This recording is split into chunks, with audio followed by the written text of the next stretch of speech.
जी नमस्कार दोस्तों। Preparation study point में आप सभी का बहुत बहुत स्वागत है। इस चैनल के माध्यम से हम यूजीसी नेट जेआरएफ प्रथम प्रश्न पत्र के लिए प्रैक्टिस करते हैं। तो आइए शुरू करते हैं।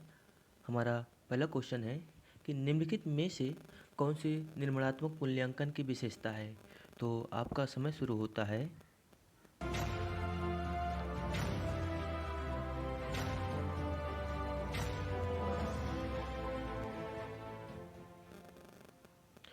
हमारा उत्तर है मूल्यांकन शिक्षण के दौरान किया जाता है। अगला क्वेश्चन है निम्नलिखित में से कौन सी अधिगमकर्ता की गैर संज्ञानात्मक विशेषता है। तो आपका समय शुरू होता है। स्टार्ट।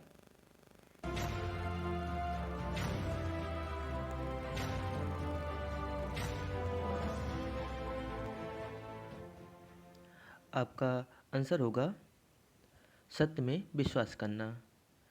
अगले क्वेश्चन की ओर चलते हैं।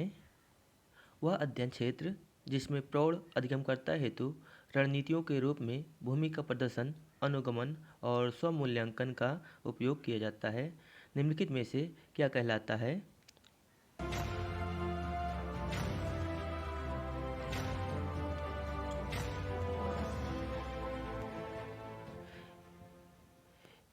इसका आंसर होगा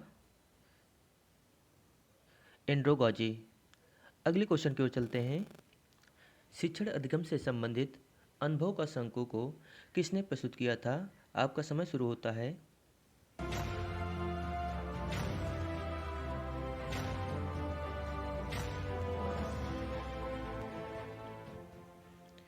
इसका आंसर होगा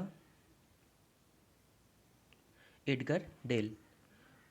हम अगले क्वेश्चन की ओर चलते हैं।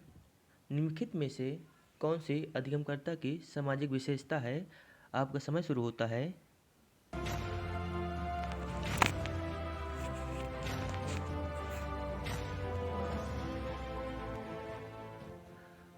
आपका आंसर होगा स्वयं को दूसरों के साथ संबंध करने की योग्यता। अगले क्वेश्चन है स्वयं का अर्थ है। तो आपका समय शुरू होता है।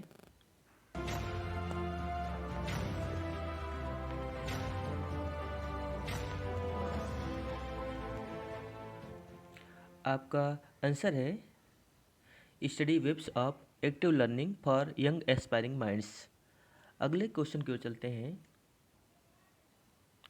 शोध साहित्य की एक अच्छी समीक्षा का उद्देश्य होता है। आपका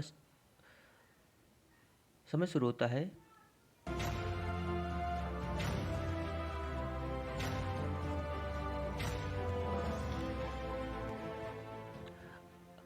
आपका आंसर होगा शोध प्रश्नों का सृजन करना और उनकी वैधता का निरूपण। अगला क्वेश्चन है एक शोधकर्ता अपने शोध में शून्य परिकल्पना को अस्वीकार करने में विफल रहता है कि उसकी मूल शोध परिकल्पना के लिए इसके क्या निहितार्थ होंगे। आपका समय शुरू होता है।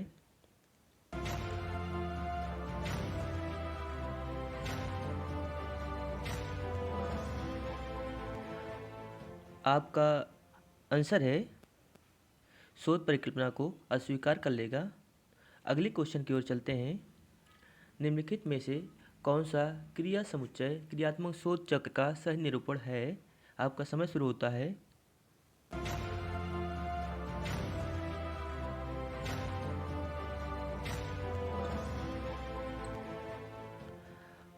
आपका आंसर होगा योजना, क्रियान्वित, अवलोकन और चिंतन।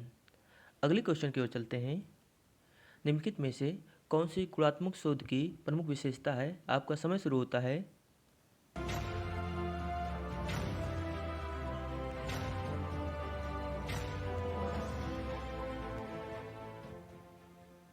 आपका आंसर होगा विधेयात्मक, पूर्वानुमानी और दत्त विश्लेषण का परिहार करता है। आपका अगला क्वेश्चन होगा निम्नलिखित में से कौन सी शोध विधि परिकल्पना, परीक्षण और सामान्यीकरण पर बल देती है। आपका समय शुरू होता है।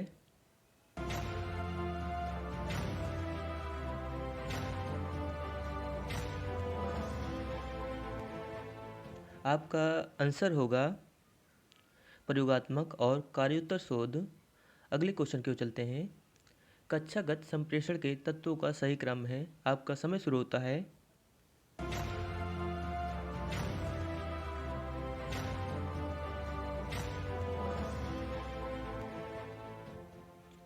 आपका आंसर होगा जागरूकता, रुचि, मूल्यांकन, ज्ञान।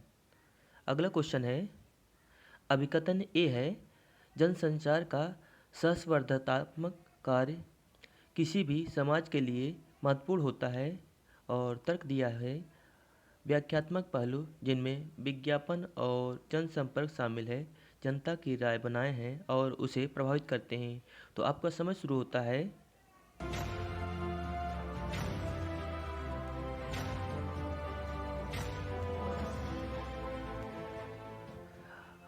आपका आंसर होगा ए और आर दोनों सही है तथा आर ए की सही व्याख्या है।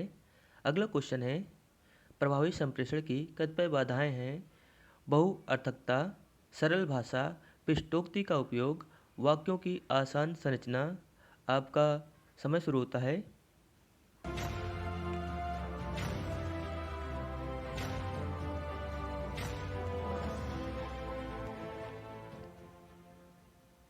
आपका आंसर होगा पहला और तीसरा, अर्थात बहुअर्थकता और पृष्ठोक्ति का उपयोग। अगले क्वेश्चन की ओर चलते हैं। किसी कक्षा में संचार प्रौद्योगिकी के उपयोग में निहित मान्यता होती है। आपका समय शुरू होता है।